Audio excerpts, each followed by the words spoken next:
Hello बच्चों, आपका स्वागत है हमारे चैनल युवा अकेडमी में।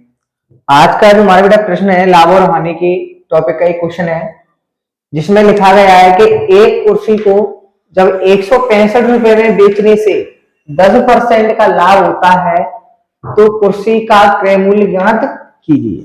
तो बेटा इस वाले प्रश्न में हमसे क्या पूछा गया है, ना लाभ परसेंट पूछा है ना हानि परसेंट पूछी है। इस वाले प्रश्न हमसे ये कह रहा है बेटा, क्या जब मैं एक कुर्सी को 165 रुपए में बेचता हूं, क्या दे रहा हूं, जब मैं किसी एक कुर्सी है मेरे पास, मैं इसको 165 रुपए में बेच रहा हूं तो मुझे 10% का लाभ हो रहा है। तो कहने का मतलब ये है, इसको मैं खरीद के कितने के लेके आऊंगा, कम में, क्योंकि 165 रुपए में तो मैं बेच रहा हूं तो मुझे 10% का लाभ हो रहा है। तो इसका मतलब ये है, इसको मैं खरीद के कम रुपए में लेके आया हूंगा, तब मुझे 165 रुपए में बेचने से मुझे 10% का लाभ हो रहा है।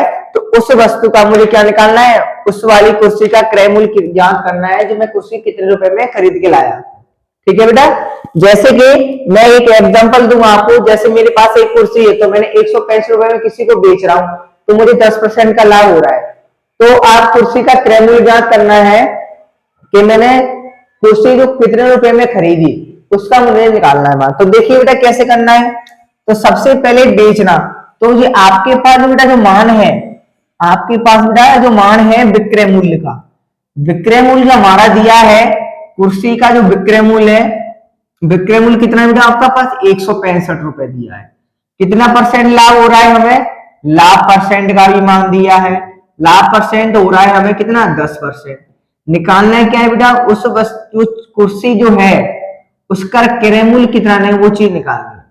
तो सीधी सी बात है, जो आंसर आपका निकलेगा इससे कम ही तो निकलेगा, क्योंकि उस वस्तु को मैं कम में खरीद के लाऊंगा, फिर मैं 165 रुपए में बेचूंगा तब उसको 10% का लाभ होगा। तो सबसे पहले हम क्या लगाएंगे बेटा, क्रय मूल्य का फॉर्मूला लगाएंगे, वो भी लाभ वाला। तो बेटा क्रय मूल्य का फॉर्मूला होता है क्या बेटा, क्रय मूल्य बराबर आपका होता है बेटा विक्रय मूल्य, क्या होता है बेटा विक्रय मूल्य मल्टीप्लाई, ऊपर 100 आएगा बेटा, नीचे आपका आएगा बेटा 100 प्लस लाभ परसेंट। क्या आएगा बेटा, लाभ परसेंट। जे आप इंटू लगाना चाहते हो तो लगा लो, नहीं तो इसको आप ब्रैकेट में भी लिख सकते हो। ठीक है बेटा, एक ही फॉर्मूला आपको याद करना है। तो देखो करना कैसे है, जब क्रय मूल्य पर लाभ हो रहा है तो लाभ वाला लगाएंगे, क्रय मूल्य पर अगर हानि होती तो मैं हानि वाला। क्रय मूल्य का मान देखो बेटा कितना जल्दी से, क्रय मूल्य का मान, विक्रय मूल्य का मान है 165। यहाँ पे कुछ नहीं है तो आप गुणा कर चलने आइए, 100 का 100 लिखिए ये वाला। ठीक है बेटा, इसको मैं ब्रैकेट में रहने देता हूं जब तक। ठीक है, 100 का बेटा क्या लिखो, 100 का बेटा 100 लिखो।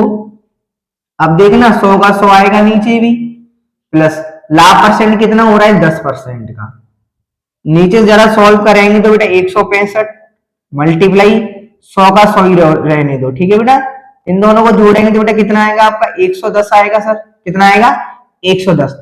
अब इसको काट लो, कैसे काटेंगे बेटा, 0 से 0 काट दो। अब आपका जो 11 बचा है, क्या बचा है 11, तो जरा आपको इधर देखिए 165 बचा है, मल्टीप्लाई 10 बचा है, बट्टे में कितनी बची है बेटा 11। तो 11 से जरा आप इसको काटो तो 11 पंजे कितना हो जाएगा, देखो 11 एकम 11, 5 बचेगा, 11 पंजे 55, और मल्टीप्लाई में कितना आएगा बेटा 10।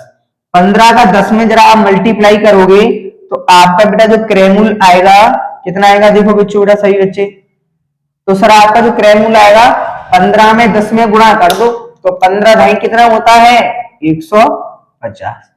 जे आपका कुर्सी का बेटा क्या निकल आया, जे कुर्सी का क्या हुआ, जे आपका कुर्सी का क्रय मूल्य निकल के आ गया, कुर्सी का क्रय मूल्य।